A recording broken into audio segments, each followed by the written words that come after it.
அன்பான ஓம் TV Don TV நேயர்களே, இப்பொழுதோ நீங்கள் கதையும் காணமும் என்ற தொடரினை கேட்டுக்கொண்டிருக்கிறீர்கள். இந்த கதையும் காணத்திலுமே ஆரம்பத்திலே நான் சொன்னேன், பொத்தப்பி நாட்டிலே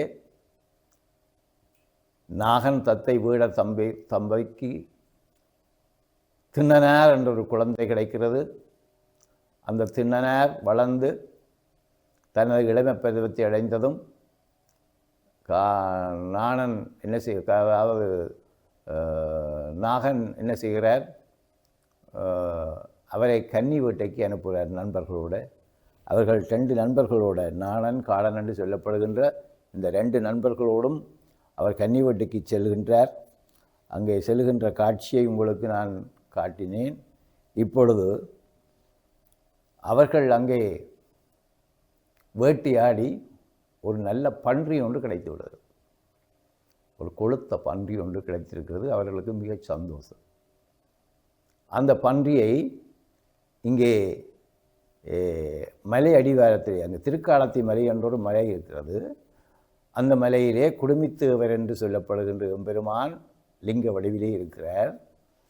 அப்பா இவர் என்ன செய்கிறார் பாருங்கள், வேடன் ஆனாலும் தான் தன் தொழில் நிமித்தம் கொன்ற அந்த அந்த இறைச்சியை பதப்படுத்த சொல்லி போட்டு, இங்கே ஒருவர்கிட்ட சொல்லி பதப்படுத்தி போட்டு மற்றவரோடு, அதாவது நாணன் பதப்படுத்துகிறார், காடன் போகிறார்.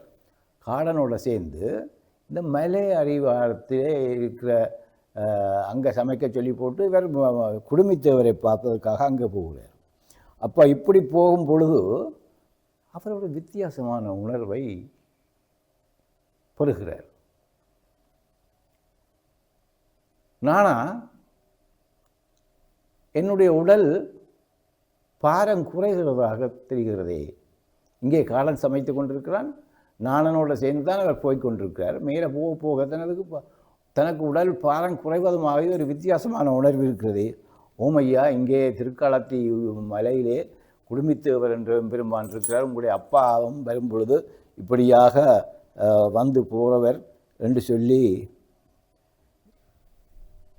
கூட்டிக் கொண்டு போனவர் அங்கே திருக்காலத்திலே உச்சியிலே இருக்கிற குடுமித்தேவரை கண்டுவிட்டார். எப்பொழுது பிரிந்த குழந்தையை ஒரு தாய் பார்க்கிறார்களோ அதே போன்ற உணர்வு இந்த திண்ணனாருக்கு ஏற்படுது.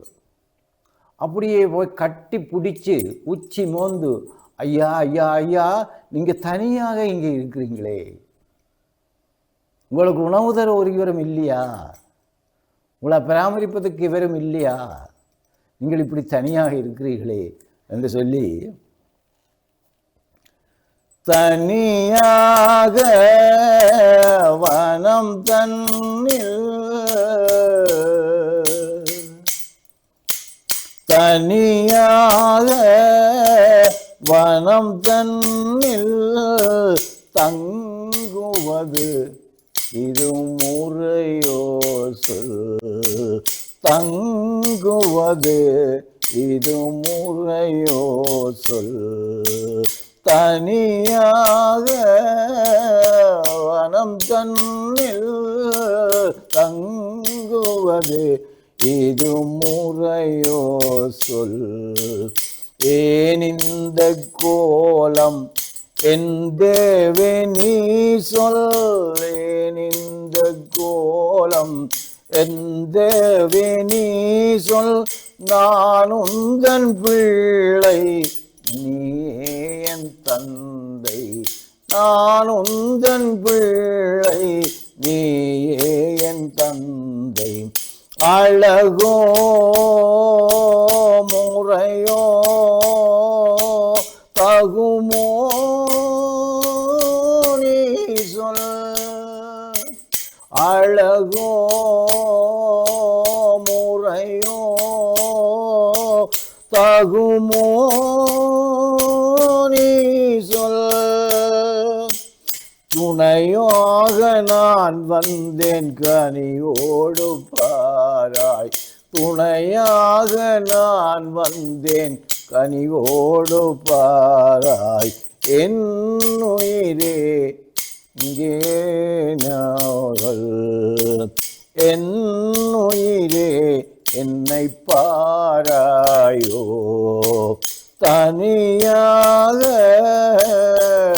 ஐயா இங்கே தனியாக இருக்கிறாயே நான் உந்தன் பிள்ளை நீ என் தந்தையாக இருக்கிறாய் அப்படியான வேளையிலே உன்னை பார்க்கும் பொழுது எனக்கு இவ்வளவு வேதனையாக இருக்கிறது ஐயா தனியாக நீ ஏன் தவக்கோலம் கொண்டாய் அந்த உண்மையை விட்டுட்டு உன் பிள்ளைகளை எல்லாம் விட்டுட்டு இங்கே வந்து ஏன் தவக்கோலம் கொண்டிருக்காய் தனியாக நீ ஏன் தவக்கோலம் கொண்டாய் தணலாக எந்தன் மனம் வேகுதையோ தணலாக எந்தன் மனம் வேகுதையோ கதினி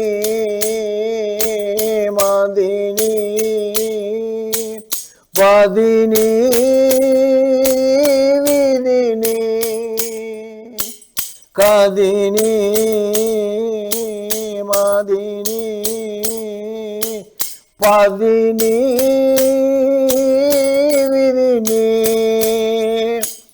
எல்லாமே நீதானே என் தேவி வாவா எல்லாமே நீதானே என் தேவி வாவா என் உயிரே என் முன்னோடி வா என் உயிரே என் முன்னோடி வா தனியாக வனம் தன்னில் தங்குவதோ இது முறையோ சொல்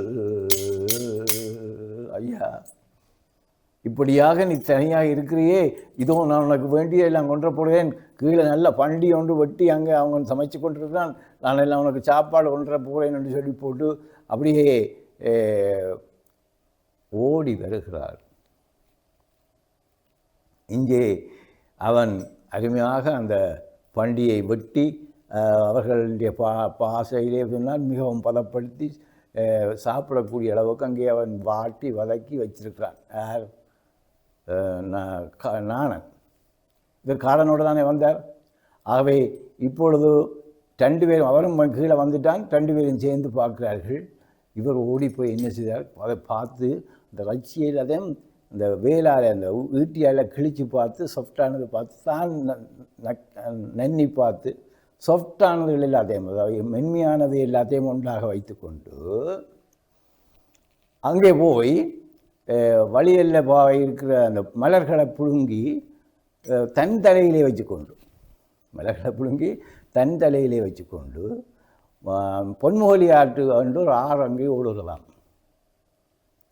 குடும்பத்தேவர் இருக்கின்ற திருக்காலத்தி மலையிலே இப்பொழுது நீங்கள் பார்க்கலாம் பொன்முகலி ஆறு என்று அந்த ஆறு ஓடுகிறது அந்த ஆறு அங்கே ஏனம் ஒன்றும் இல்லை அதாவது பாத்திரம் ஒன்றும் இல்லை அவர் என்ன செய்கிறார் அந்த தண்ணியை வாயில் மொண்டு கொண்டு வந்து ஓடு இங்கே பின்னா ஓடி வரேன்னு இவங்க ரெண்டு பேரும் ஓடி வராங்க இவர் செய்கிற காட்சியில் பார்த்து ஐயா ஐயா என்ன அருமையான காட்சி எல்லாத்தையும் நாங்கள் சாப்பிட வேண்டு வச்சது எல்லாத்தையும் எடுத்து போட்டு கொண்டு வராரே என்று கொண்டு வந்து என்ன செய்தார் செருப்பு காலால் அங்கே முதலே யாரோ பூசியாக்கி வச்சிருக்கிறார் அந்த பூசியாக்கின பூக்கள் மேலே இருக்க பூக்களெல்லாம் தட்டி காலால் செருப்பு காலால் தட்டி போட்டு தாங்கணும் தண்ணி இருக்குல்லோ தண்ணி எங்கே இருந்தது வாயிலாக தான் தண்ணி இருந்தது உஃபிக் என்றபடியே அபிஷேகம் செய்கிறார் பாருங்கள்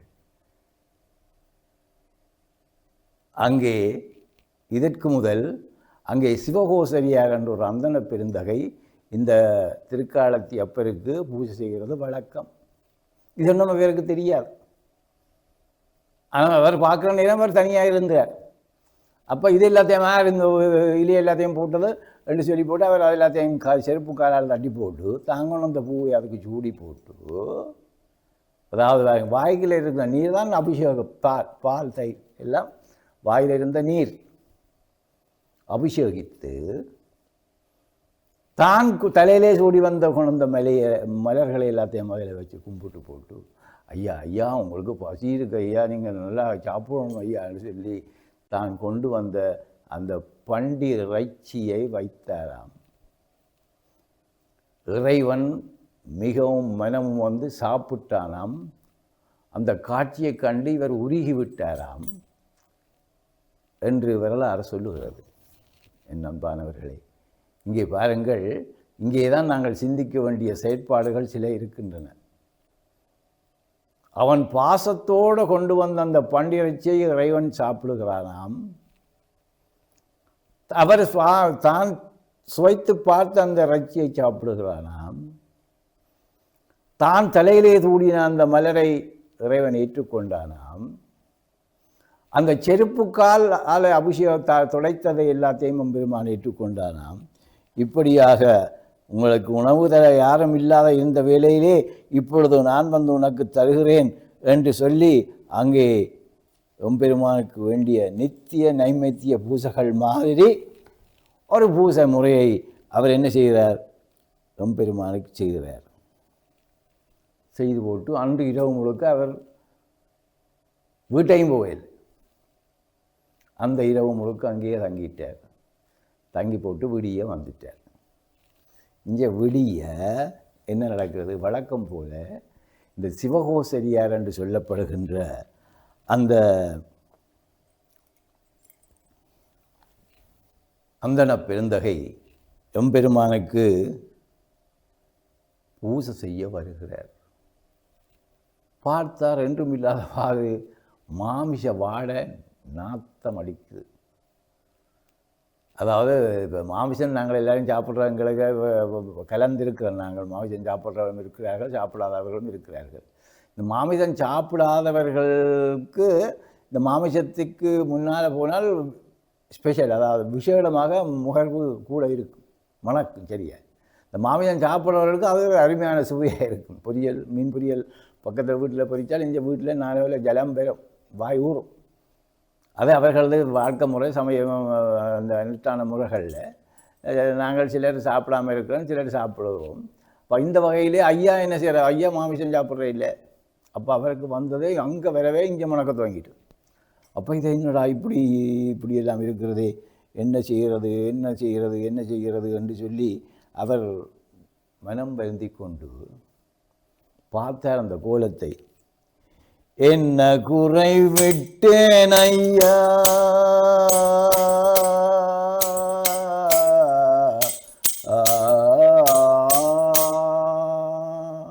அப்படிங்கிறார் சிவகோசரியார். என்ன குறை விட்டேன் ஐயா, எந்தன் மனம் வேகுதையா, இது உனக்கு சம்மதமோ அங்களீசா,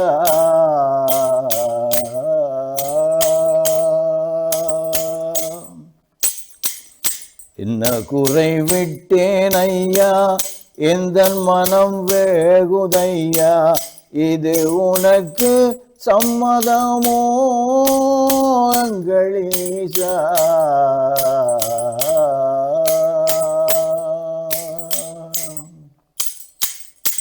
காட்டுமிராண்டிகளின் கொடிய செயல் இதுவோ, காட்டுமிராண்டிகளின் கொடிய செயல் இதுவோ, வேட்டுவ வீரர்களின் வேடிக்கை தான் இதுவோ, வேட்டுவ வீரர்களின் வேடிக்கை தான் இதுவோ.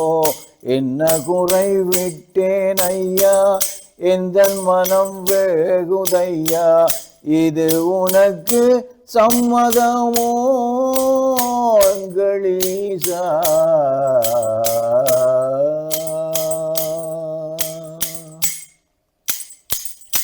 ஆகம விதிப்படியே அனுதினமும் பூசை செய்வேன்.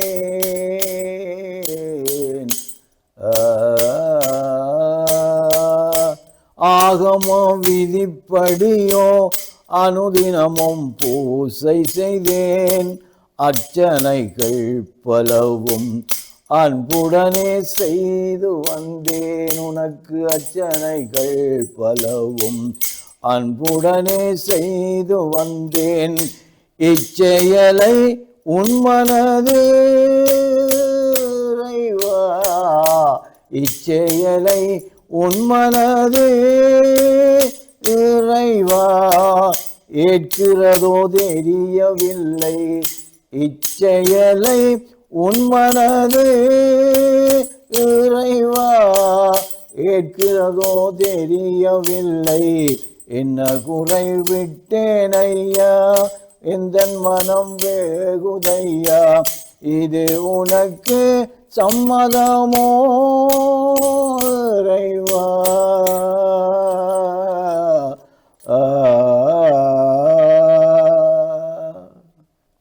என்பார்களே. இந்த வழிபாட்டு முறைகளிலே ஆகம விதிப்படியே உனக்கு பூசை நான் செய்தேன் ஐயா, நான் என்ன குறை விட்டுட்டேன், உனக்கு இது சம்மதமா, இந்த ரட்சிப்படையிலே ஏற்றுக்கிறாய் ஐயாண்டு அந்தன பெருந்தகை வாழுகின்றார். இங்கே 2ஆம் நாளும் இதே போல் நடக்கிறது. 1ஆம் நாள் முடிஞ்சது, 2ஆம் நாள் முடிஞ்சது, 3ஆம் நாள் இப்படியாக நாட்கள் ஓடிக்கொண்டிருக்கின்றன. காலையிலே ஐயாவின் பூசை, மாலையிலே திண்ணனாரின் பூசை. இங்கேதான் பாருங்கள் ஆகம விதிப்படியே. சிறியேன் ஒரு கோயிலில் பாடல் உங்களுக்கு தெரியும். ஆகம விதிகளோ பெரிதாக இல்லை, ஆலய நிர்வாக சபை கூட இல்லை. ஆகம விதிகளோ பெரிதாக இல்லை, ஆலய நிர்வாக சபை கூட இல்லை. அர்ச்சனை துண்டோ அடியோடு இல்லை, அர்ச்சனை துண்டோ அடியோடு இல்லை. ஆனாலும் அருளுக்கோ குறையேதும் இல்லை. வசந்தபுரத்தங்கள் அம்மனை நாடி வந்து வணங்கிடும் அடியவர் கோடி வரம் தருவாயென பஜனைகள் பாடி வழிபடுவோர் முன்னே வருவாளிங்கோடி. வசந்தபுரத்தினை அம்மனை நாடி. உண்மையிலே இந்த ஞாபகம் வருகிறது. இப்பொழுது நான் வழிபடுகின்ற என்னுடைய தாய் வசந்தபுரத்தில் இருக்கின்ற அம்பிகை, அவளிடம் கூட இப்படித்தான் இருக்கு. ஆகம விதிகளோ பெரிதாக இல்லை அங்கே, ஆனால் இருக்கு. ஆலய நிர்வாக சபை கூட, எந்த ஒரு ஆலயத்தில் இப்போ நிர்வாக சபை இல்லை, அதுக்கு சண்டை வழக்கு நடக்குது. இப்போ பல ஆலயங்களிலே வழக்கு நடக்கிறது. நிர்வாக தலைவர் நானா நீயா பெறுது, பொருளாளர் பெரிசாது என்று சொல்லி அவங்க வழக்கு, ஆலயங்கள் எல்லாத்துக்கும் வழக்குகள் இருக்கின்ற செய்தியை நீங்கள் எல்லாம் பார்க்கிறீர்கள். நான் வழிபடுகின்ற தாயிடம் இந்த நிர்வாக சபை ஒன்றும் கிடையாது. ஒரு அருமையான பிரம்மாண்டமான கோயில். ஒரு கொட்டில், இந்த கொட்டிலே குடியிருந்தாள், கோபுரமும் கொண்டு விட்டாள், கருவறையை கருங்கல்லால் கவினுறவே ஆக்கிவிட்டாள். அழகுமிகு தூண்களுடன் அலங்கார மண்டபமும் புட்கரணி தீர்த்தத்துடன் பொலிவுறவே விளங்குகின்றாள் இந்த தாய்.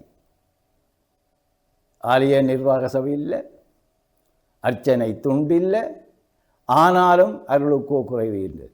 அதே மாதிரி தான் இங்கேயும் ஐயா ஆகம விதிப்படி அங்கே பூசைகள் செய்கின்றார். இங்கே இவர் ஆகம விதி இல்லாத முறையிலே காட்சிப்படுகிறார். ஆனால் அருளுக்கோ குறையும் இல்லை என்பதை பின்னாலே நீங்கள் பார்ப்பீர்கள் என்று சொல்லி நிறைவு செய்கிறேன். நன்றி. வாழ்க வளர்க.